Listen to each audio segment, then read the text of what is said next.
exist na po yun. Kaya lang with the sun, wala din po tayo gaano makikita deer dito sa baba. Kasi po pinapakain sila totally doon na po sa taas. So yung iba doon na lang din nag-stay. Ang kinakain ng mga deer, mga saging, damo, and even leftover yung mga lettuce. Okay, this is our hydroponics greenhouse. That's our vegetable garden. Hydro means water, phonics means working. So water working po siya, hindi kami gumagamit ng soil. But instead, we use your mineralized coconut or yung coconut husk. So we have your lettuce and salad tomatoes. Then after 35 days, that is getting harvested. Leaving salad tomatoes after 77 days. That po isinisar sa restaurant. Kung bumibili kayo sa supermarket, downtown, hanapin nyo na lang po yung kalita dito. Very organic. Ayun o. On your top left, those are mangosteens. So as you notice, divided na branches sila kasi po kinapagpili yan para madali na lang kung harvest or kung saan pinipipad din nila. Well, mangosteen here covers up to 3 hectares. Okay, yung your flower garden, we have your both important and local flowers as well. Okay, so first up over po 5 minutes for picture taking, 6.41 yung shutter.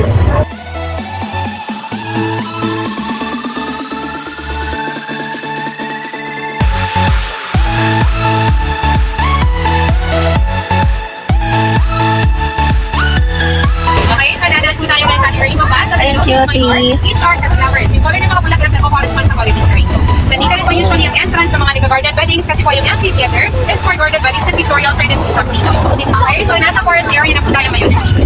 By the way, this resort po pala privately owned by the Ayala Group of Company in Davao, but they are not related sa Ayala ng Makati or Ayala SuBet. They are just local Ayalas na po, originally from Davao City lang. And total land area po ng resort is 80 hectares, which is hektarya, pero 60 pala po yung fully developed. Ang remaining na 20 hectares, pinabaklalol pa kami gagawin. Still, na-develop pa rin po yun until now, forest area pa rin. And if naman po both sides, magazine trees pa rin still for the 3 hectares. And kung gusto niyo po pala magtanim ng magazine, it will take 12 years bago bunga. Pero lifespan nila 100 years din naman. From seeds, pero pag grafted or more patanda ng magazine, 5 or 7 years na bumunga na. Kaya lang po, di na sila aabot ng 100 years. So, mga 20 years na lang po yun or mas mababa pa. At bihira lang din po talaga yung mga grafted na magazine na nabubuhay. Mas prefer pa na magtanim kayo of yung seeds. So, yung mga magazine natin dito talaga sa seeds po galing at 30 years na. And once a year lang din talaga nabubuha ang mga magazine. And usually, almost sa September magazine sila.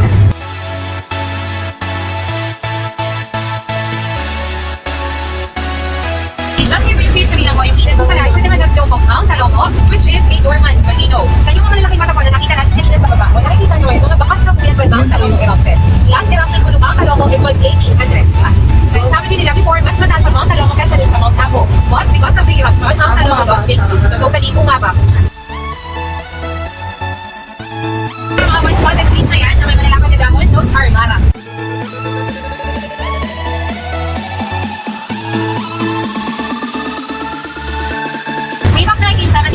They started to develop the area. 1997 na po in-open sa public. Umabot siya like 23 years or ganun katagal kasi po inantay pa nila na tutubo yung mga puno kawainti na din nila. Before din po kasi hindi pa nabili yung area, victim siya na illegal lagi.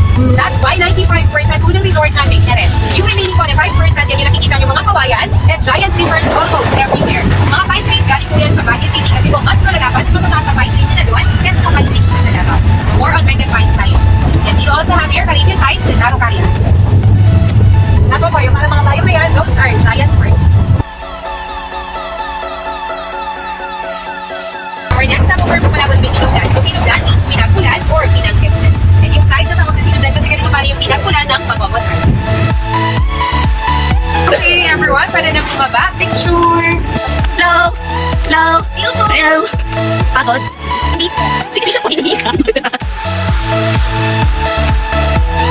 Okay, so that is our plant nursery. We have there sitting some pines for yung mga Araucaria.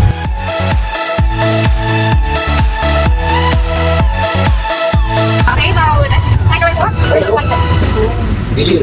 Kami nyo naman sa level DC. Pakikasa nila po yung basal. Okay, sino ang DC? Bango nyo naman. Purple ruffles.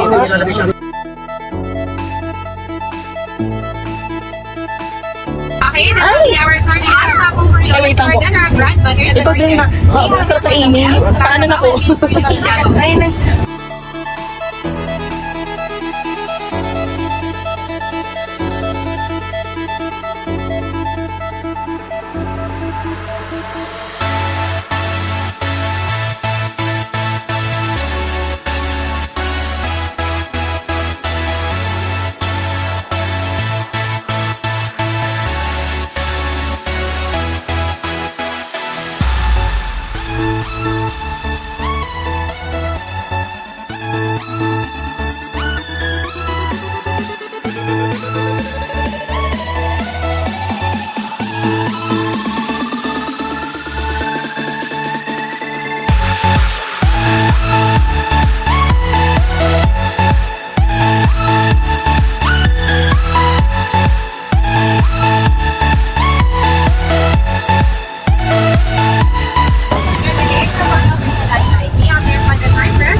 and Bali on the other side. So everyone, that's enough our tour on behalf of the Nature Park and Resort. Thank you po ng pagsalamat. Thank you. Thank you. Thank you. Thank you. Bye! So we're here now.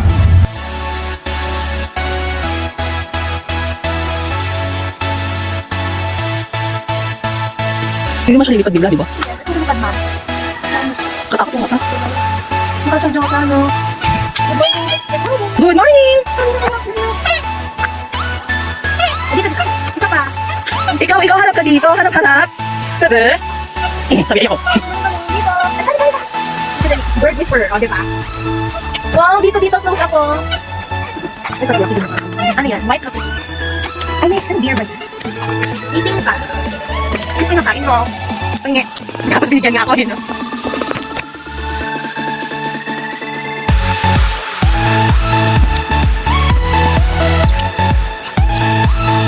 Ay, siya nga.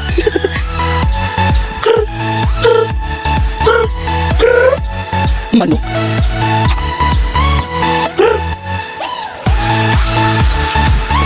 Bakit tayo nilang marap sa akin?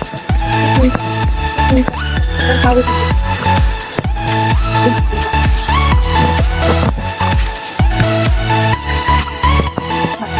Galing naman ng burger.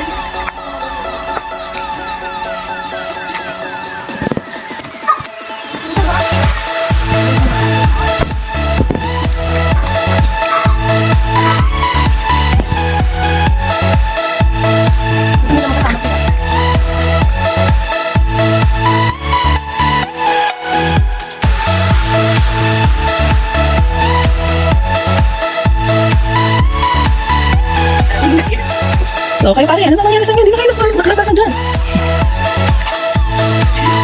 Kain. Haba nito.